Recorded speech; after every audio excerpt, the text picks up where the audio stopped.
আচ্ছা, মানুষের সম্পর্ক নিয়ে তোমার ভাবনা কেমন? মানুষের সঙ্গে মানুষের, না একটা ছেলের সঙ্গে একটা মেয়ে? ছেলে এবং মেয়ে, মানে প্রেমের। পাওলো কোয়েলহো বলেছেন, love is the force that transforms and improves the soul of the world. ভালোবাসা পৃথিবীর আত্মাকে বদলে দেয়। এত মানুষের কথা কোট করো কেন? তোমার নিজের কোনো ভাবনা নেই? ভালোবাসার সব কথা মানুষ আগেই বলে ফেলছে, আমার নতুন করে আর বলার কিছু নেই। তাই এই কাজটাই তোমাকে দিব বলে ভাবলাম। কি কাজ? দেখো, মানুষ মানুষ কখনোই মানুষকে ভালোবাসতে পারবে না, কারণ মানুষ কেবলমাত্র তার নিজেকে ভালোবাসে। তাহলে প্রেম ভালোবাসা কি মিথ্যে? আসলে it's an art for living. মানুষ কখনোই প্রেমে পড়ে না, প্রেমের ধারণাটাকে ভালোবাসে। সেজন্যই তো প্রেম নিয়ে এত গান, এত কবিতা। সাদামাটা লৌকিক প্রেম আমাকে টানে না। প্রেম হবে ছবির মতো, কবিতার মতো অলৌকিক।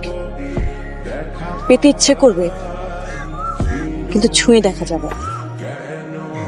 তোমার কথা বোঝার ক্ষমতা আমার নেই। তুমি সবসময় বলো না, একটা গান শোনাই পেন্টার, আপনি খুব সুন্দর। কথাগুলো খুব সাধারণ, কিন্তু আমার ভালো লাগে। তোমার প্রকাশভঙ্গির কারণেই ভালো লাগে। তাই ভাবলাম তোমার সঙ্গে থাকা যেতে পারে। আমার ভয় করছে। সবসময় এত গান শোনাতে চাও, সুন্দর সুন্দর বলো, তখন ভয় করে না? তখন তো ব্যাপারটা ছিল অনিশ্চিত, আবিষ্কারের উত্তেজনা ছিল। ব্যাপারটা এখনো অনিশ্চিত। যেসব গান তুমি আমাকে শোনাতে চাও, সেসব গান শুনতে শুনতে মনের মধ্যে যে ছবি তৈরি হয়, সেগুলো যদি আমার হাতে তুলে দিতে পারো, তাহলে আমি তোমার। কিভাবে সম্ভব? সম্ভব।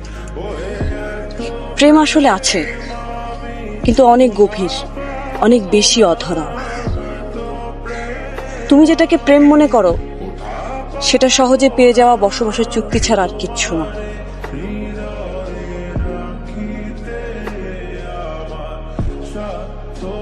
বিতস্তা, আমি কি তোমাকে ভালোবাসি বলতে পারি? বলতে ইচ্ছে করলে বলো। তোমার সাথে কি আমার প্রেম? তোমার ভাবতে ভালো লাগলে ভাবো।